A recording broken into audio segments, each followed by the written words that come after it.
Morning, welcome back to our channel. আশা করছি সবাই ভালো আছে, আমিও ভালো আছি। ঘড়ির কাঁটায় এখন সকাল 8টা থেকেই ব্লগটা স্টার্ট করছি। সকাল সকাল উঠেছি, তারপর বাসি কাজকর্ম সেরে এখন থেকে ভিডিওটা স্টার্ট করছি, দেখতে থাকো। বিছানাও গোছানো হয়ে গেছে, তারপরে সকালে কাকিমাও কাজ করে চলে গেছে, মুছে বাসন মেজে। আর আজকে কিছু জামা কাপড়ও কাচার ছিল, সেগুলোও কেচে দিয়ে গেছে। আর এরপরে উঠোনে এলাম, দারুণ সুন্দর রোদ উঠে গেছে। যেহেতু এখন 8টা সাড়ে 8টার মতো বাজে, সকাল থেকে রোদটা বেশ উঠোনে ভালোই আসে, ছাদে তো রোদ আসেই। আর এই যে কুন্দ ফুলের গাছটায় না একদম ফুল ভরে গেছে। কিছুদিন আগে অবধি গাছটা ফাঁকাই ছিল, এখন ভরে গেছে। আর গাছগুলো অনেকটা দেরি করে, গাঁদা গাছগুলো বসানোর জন্য একটুখানি তো হতে সময় নেবেই। আর মাটিতে যেহেতু টবে নয়, সেই জন্য আরও একটু সময় নিচ্ছে। আর এইখানে 3 দিন আগে সৌরভ আমাকে দেখালো যে, দেখেছো আমাদের উঠোনে উচ্ছে বা করলা যাই হোক একটা হবে, উচ্ছেই মনে হচ্ছে। তো এই যে উচ্ছে গাছ হয়েছে, আমি বললাম না আমি এখনও দেখিনি। বললে চলো তোমায় দেখিয়ে আনি। তো 3টে হয়েছে, আরও হবে ছোট ছোট অনেক দেখলাম ধরেছে। তো এখন বাড়তে থাকুক। আর আমি তোমাদেরকে সেই জন্য দেখালাম। আর আমার ব্রেকফাস্ট এখন যেহেতু ডায়েটের মধ্যে আছি, এখানে ফল, স্যালাড, টক দই আর ডিম, এটাই সকালের ব্রেকফাস্ট। আর অন্য কিছু মানে মুড়ি টুড়ি কিছুই খাওয়া যাবে না, রুটি নয়। কার্বোহাইড্রেটটা পুরোপুরি টোটাল বাদ। তো এখানটা এই যে এই শোপিসটা লাগিয়েছি, এটাও দেখানো হয়নি। এই দেয়ালে একটা লাগিয়েছি আর একটা বাইরের দেয়ালে লাগিয়েছি। বাইরের দেওয়ালটায় চারিদিকে তো ইলেকট্রিকের তার গেছে, কোথায় লাগাবো না লাগাবো ঠিক করা যাচ্ছিল না। এটাকেও আরও সুন্দরভাবে আর একটু চারিয়ে লাগাবো, কিন্তু ইলেকট্রিকের তার, সেই জন্য আর হলো না। হয়ে গেছে, স্নান টান হওয়ার পরে এবারে যাবো ঠাকুর ঘরে।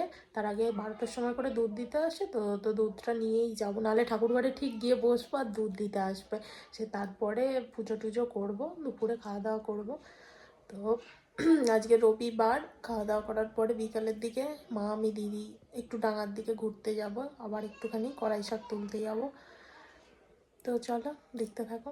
আগে এখন ছুরি থেকে একটা লেবু নিয়ে নিই, লেবু খেয়ে নিই সমস্ত ডায়েটের জন্য। তো এই সমস্ত লিকুইড এখন এইটা দুপুরের পর খাবো, এটা এখন খাবো 12টার সময়। আর সৌরভ এই যে অনেকগুলো ডাব নিয়ে এসেছে খাওয়ার জন্য। ডাবের জল খেতে খুব ভালো লাগে। ডাবে যদি অল্প কিছুটা শাঁস থাকে, সেটাও, সেই ডাবগুলো খেতে আরও ভালো লাগে। রবিবার আগেই বললাম, সেই জন্য চিকেন, স্যালাড, চাটনি, আজকে একটু চিকেন পকোড়াও হয়েছিল, ভাত। তো এখন মা, আমি, দিদি ভাত টাত খেয়ে দিয়ে আমাদের জলায় ঘুরতে যাচ্ছি। সাথে রাহির সাথে রাস্তায় দেখা, আর রাহি আমাদের সাথে যাবে বলে বায়না করলো, সেই জন্য সবাই মিলে আমরা এখন ডাঙায় যাচ্ছি কড়াই শাক তুলতে।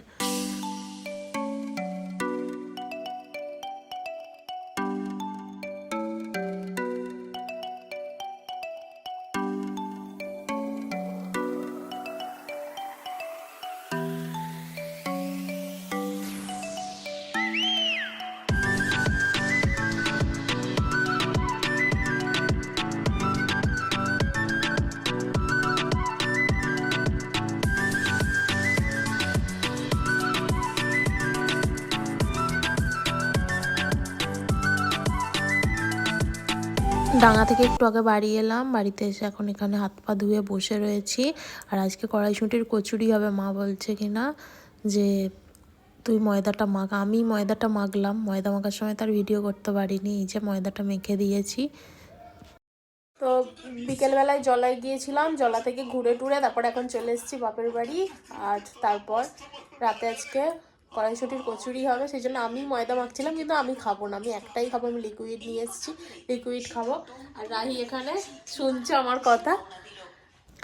আর দেখো মা এখন অন্ধকারের মধ্যে বাতি জ্বেলে আনাজ কাটছে, কারণ আমাদের ইলেকট্রিক নেই। ইলেকট্রিক না থাকার জন্য দুটো এমনি লাইট লাগানো আছে, একটা ঘরে আর একটা দালানে।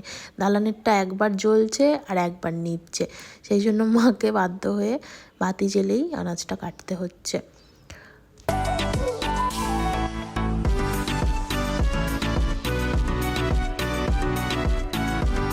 রোমিও এখানে শুয়ে রয়েছে, কখন ইলেকট্রিক আসবে জানি না। এখন তো রাত 9টা বাজে। মা বলছে যতই মানে কারেন্টের জন্য যতক্ষণ ওয়েট করব ততক্ষণ আমার করা হয়ে যাবে খাবার। আর দিদিও একটু তাড়াতাড়ি বাড়ি চলে যাবে। মিক্সিটাও চললো না, মাকে হাতেই বেটে নিতে হচ্ছে যেহেতু ইলেকট্রিক নেই। এখন কাঁচা কড়াইশুঁটিটা বেটে নিচ্ছে। আর এখানে পুর রেডি, পুরটা থেকে একদম ধোঁয়া উঠছে, গরম এইসবে নাবালো। তো আমি এখানে ময়দাটা এবারে লেচি কাটবো, লেচি কেটে তারপরে ওর মধ্যে পুর দিয়ে আর বেলবো।